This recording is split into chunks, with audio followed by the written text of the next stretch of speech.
अरे कपडे घातले तरी तसाच दिसतो आणि कपडे काढले तरी तसाच दिसतो, तुझ्यात आहे काय बघण्यासारखं, असं म्हणत नारायण राणेंनी जिव्हारी लागणारी टीका मनोज जरांगे पाटलांवर केली होती. तर दाढी वाढवून कोणी छत्रपती होत नाही, त्याच्या अंगामध्ये तसे गुण असायला लागतात, असे म्हणत राणेंनी जरांगेवर निशाणा साधला होता.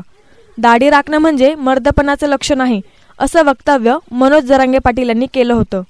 दाढीवरून केलेल्या नारायण राणेंच्या टीकेला मनोज जरांगे पाटील यांनी प्रत्युत्तर दिलं आहे.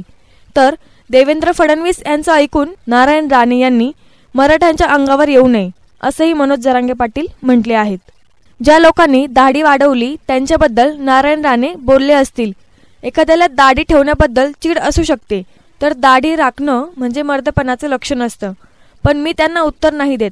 शेवटी त्यांचं वय मोठं आहे, मी त्यांना दादा म्हणतो, त्यांना सन्मान देतो.